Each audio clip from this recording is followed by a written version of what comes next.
இப்போ இந்த வீடியோவில் நம்ம என்ன பார்க்க போகிறோம் அப்படின்னு சொன்னால் preparation of aldehyde and ketone. அதாவது ஒரு பிரைமரி ஆல்கஹாலாக ஆக்சிடைஸ் பண்ணுறோம். Oxidation of alcohol with acid dichromate.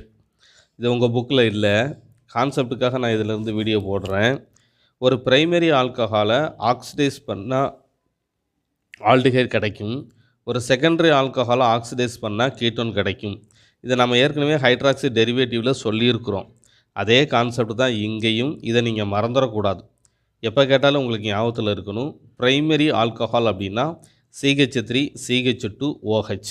என் வசதிக்காக நான் இப்படி எலாபரேட்டாக எழுதியிருக்கிறேன். CH3 CH2ல் ஒரு ஹைட்ரஜனை கீழே எழுதியிருக்கிறேன், OHல் ஒரு ஹைட்ரஜனை கீழே எழுதியிருக்கிறேன். அசிடிஃபைடு பொட்டாசியம் டைக்ரோமேட் வந்து இங்கே ஆக்சிடைசிங் ஏஜெண்ட்டு. இப்போ இந்த கார்பனில் இருக்கக்கூடிய ஒரு ஹைட்ரஜன், ஆக்சிஜனில் இருக்கக்கூடிய ஒரு ஹைட்ரஜன் வெளியில் போய் ஆக்சிஜனோட சேர்ந்தா பை ப்ராடக்ட் வாட்டர். அப்போ ஆக்சுவலி இங்கே ஒரு எலிமினேஷன் நடந்திருக்குது. ஆக்சுவலி 2 ஹைட்ரஜன் வெளியில் போயிருக்குது. ரிமூவல் ஆஃப் ஹைட்ரஜனை நம்ம ஆக்சிடேஷன் சொல்கிறோம். இப்போ ஒரு ஆட்டத்திலேருந்து ஒரு ஹைட்ரஜனும் பக்கத்து ஆட்டத்திலேருந்து இன்னொரு ஹைட்ரஜனும் வெளியில் போகுது.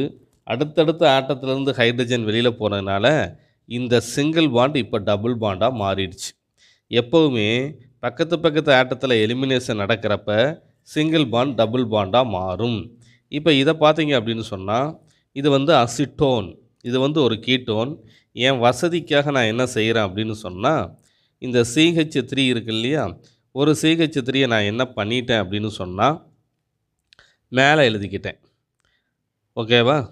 அப்போ CH3 இது சிங்கிள் பாண்ட் சி, இங்கே ஒரு சிங்கிள் பாண்ட் OH, மேலே ஒரு CH3H. CH3 CHOH CH3. அதாவது CH2OHன்னு வந்துச்சுன்னா அது பிரைமரி ஆல்கஹால், CHOHன்னு வந்தால் அது செகண்டரி ஆல்கஹால். இதை நம்ம ஆக்சிடைஸ் பண்ணுறோம். கான்செப்ட் ஒன்று தான், நான் அப்போ சொன்ன அதே கான்செப்ட் தான். இந்த ஆக்சிஜன்லேருந்து ஒரு ஹைட்ரஜனும் இந்த கார்பன்லேருந்து ஒரு ஹைட்ரஜனும் வெளியில் போய் ஆக்சிஜன் கூட சேர்ந்து வாட்டரை ஃபார்ம் பண்ணும். அப்போ இந்த ஆட்டத்திலேருந்து ஒரு ஹைட்ரஜன், பக்கத்தில் இருக்க இந்த ஆட்டத்திலேருந்து ஒரு ஹைட்ரஜன், அடுத்தடுத்த ஆட்டத்திலேருந்து எலிமினேஷன் நடக்கிறதுனால இந்த சிங்கிள் பாண்டு டபுள் பாண்டாக மாறிடுச்சு. ஒரு பிரைமரி ஆல்கஹால் ஆக்சிடைஸ் பண்ணால் ஆல்டிஹைடு, செகண்டரி ஆல்கஹால் ஆக்சிடைஸ் பண்ணுனா கீட்டோன். இதே கான்செப்ட் தான் நீங்கள் அசிடிஃபைடு பொட்டாசியம் டைக்ரோமேட்டுக்கு பதிலாக கேட்லிஸ்ட்டை யூஸ் பண்ணலாம். கேட்லிஸ்ட் யார் அப்படின்னு சொன்னால் சில்வர். இங்கே சில்வர் வந்து கேட்லிஸ்ட்டு 520 கெல்வின் நம்ம ஹீட் பண்ணுறோம். அப்படி பண்ணுறப்ப இந்த 2 ஹைட்ரஜனோட ரியல் பிளேஸ் உங்களுக்கு தெரியும். ஒரு ஹைட்ரஜன் வந்து டாப்பு, இன்னொரு ஹைட்ரஜன் வந்து பாட்டம். என் வசதிக்காக வேணால் நான் வந்து இதை என்ன எழுதிக்கலாம், டாப்பில் ஒரு ஹைட்ரஜன், பாட்டத்தில் ஒரு ஹைட்ரஜன். இப்போ இந்த ஆக்சிஜனுக்கும் ஹைட்ரஜனுக்கும் இடையில் ஒரு சிங்கிள் பாண்ட், கார்பனுக்கும் ஆக்சிஜனுக்கும் இடையில் ஒரு சிங்கிள் பாண்ட். இந்த ஹைட்ரஜனும் வெளியில் போயிடுச்சு. அப்போது இந்த ஆட்டத்திலேருந்து ஒரு ஹைட்ரஜன், இந்த ஆட்டத்திலேருந்து ஒரு ஹைட்ரஜன், பக்கத்து ஆட்டத்திலேருந்து ஹைட்ரஜன் எலிமினேஷன் நடக்கிறதுனால இந்த சிங்கிள் பாண்டு டபுள் பாண்டாக மாறிடும். இந்த CH3 CHO அப்படிங்கிறத நாம் எப்படி எழுதணும் அப்படின்னு சொன்னால் இந்த மாதிரி ஒரு ஃபார்மேஷன் வருது.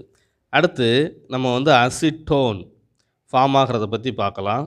CH3 சிங்கிள் பாண்ட், மேலே ஒரு CH3 சிங்கிள் பாண்ட் OH. இந்த ஹைட்ரஜனோட பிளேஸ் வந்து பாட்டம். இது ஒரு செகண்டரி ஆல்கஹால். CHOHன்னு வந்தால் செகண்டரி ஆல்கஹால். இந்த ஹைட்ரஜனும் வெளியில் போயிட்டு ஆக்சுவலாக இந்த ஹைட்ரஜனோட ரியல் பிளேஸ் வந்து பாட்டம். இந்த ஹைட்ரஜனோட ரியல் பிளேஸு எய்தர் ரைட்டு இல்லை டாப்பு இல்லை பாட்டம். கார்பன்லேருந்து ஒரு ஹைட்ரஜனும் ஆக்சிஜன்லேருந்து ஒரு ஹைட்ரஜனும் வெளியில் போனதுனால இந்த கார்பனுக்கும் ஆக்சிஜனுக்கு இடையில் இருக்க சிங்கிள் பாண்ட் இப்போ டபுள் பாண்டாக மாறிடும். இப்போ அசிட்டோன் ஃபார்ம் ஆகுது. அசிட்டோன் இப்படியும் நீங்கள் ஸ்ட்ரக்சர் எழுதலாம். இல்லை அசிட்டோன் எனக்கு இப்படி எழுதுனா கன்ஃபியூஸாக இருக்குது சார் அப்படின்னு நீங்கள் திங்க் பண்ணிங்கன்னா இப்போ நான் எழுதுகிற மாதிரி நீங்கள் அசிட்டோன் எழுதிக்கலாம். கான்செப்ட் ஒன்று தான். அடுத்து என்ன சொல்லியிருக்காங்கன்னா இன்னொரு ப்ரிப்பரேஷன் கேட்டலிட்டிக் டீஹைட்ரோஜனேஷன் ஆஃப் ஆல்கஹால். இங்கே பாருங்கள், ஃபஸ்ட்டு நம்ம அசிடிஃபைடு பொட்டாசியம் டைக்ரோமேட் யூஸ் பண்ணோம், அப்புறம் சில்வரு, இங்கே காப்பர் வந்து கேட்டலிஸ்ட். இது வந்து CH3 CH2OH. இந்த ஹச்சை வந்து என்னுடைய வசதிக்காக நான் வேணால் எங்கே எழுதிக்கிறேன், டாப்பில் எழுதிக்கிறேன். அப்போ கார்பனுக்கும் ஆக்சிஜனுக்கு இடையில் என்ன பாண்ட் இருக்குது, சிங்கிள் பாண்ட். அப்போ இந்த ஹைட்ரஜனும் வெளியில் போயிடும். இப்போ அந்த கார்பனுக்கும் ஆக்சிஜனுக்கு இடையில இருக்கக்கூடிய சிங்கிள் பாண்டு டபுள் பாண்டாக மாறிடும். இதே மாதிரி தான் நம்ம யாருக்கும் சொல்லலாம் அப்படின்னு சொன்னால் CH3 CH3 CHOH இது வந்து ஐசோப்ரோபைல் ஆல்கஹால், ஒரு செகண்டரி ஆல்கஹால். இதில் பார்த்தீங்கன்னா இதில் ஒரு பிரேக்கேஜ், இதில் ஒரு பிரேக்கேஜ், இந்த ஹச்சும் இந்த ஹச்சும் வெளியில் போயிடுச்சு. அப்போ அடுத்தடுத்த ஆட்டத்தில் எலிமினேஷன் நடந்திருக்குது. சிங்கிள் பாண்டு டபுள் பாண்டாக மாறிடுச்சு. இதே கான்செப்ட் தான் சார், இதை நீங்கள் ஞாபகத்தில் வச்சுக்கோங்க. இதே கான்செப்ட் தான் நீங்கள் காப்பர் 573 கெல்வினுக்கு ஹீட் பண்ணலாம். அப்படி இல்லைனா சில்வர் 520 கெல்வின் ஹீட் பண்ணலாம். அப்படி இல்லைனா அசிடிஃபைடு பொட்டாசியம் டைக்ரோமேட். இந்த ஈக்குவேஷன்லாம் கொடுக்காம உங்கள் புக்கில் வெறும் சென்டென்ஸ் மட்டும் கொடுத்துருக்குறாங்க. ஒரு பிரைமரி ஆல்கஹால் ஆக்சிடைஸ் பண்ணுறப்ப ஆல்டிஹைடை கொடுக்குது, செகண்டரி ஆல்கஹால் ஆக்சிடைஸ் பண்ணுறப்ப கீட்டோனை கொடுக்குது. இங்கே oxidising agent acidified potassium dichromate, acidified KMnO4, PCC இதெல்லாம் நம்ம ஆக்சிடைசிங் ஏஜெண்ட்டாக நம்ம யூஸ் பண்ணலாம். இதை பற்றி ஏற்கனவே யூனிட் 11 டிஸ்கஸ் பண்ணியிருக்கோன்னு சொல்லியிருக்கிறாங்க. அடுத்த வீடியோவில் நம்ம என்ன பார்க்க போகிறோம் அப்படின்னா ஆல்டிஹைடையும் கீட்டோனையும் அல்கீன்லேருந்து எப்படி தயார் பண்ணலாம், ஆல்டிஹைடையும் கீட்டோனையும் அல்கீன்லேருந்து எப்படி ப்ரிப்பேர் பண்ணலாம் அப்படிங்கிறத நெக்ஸ்ட் வீடியோவில் நாம் பார்க்கலாம்.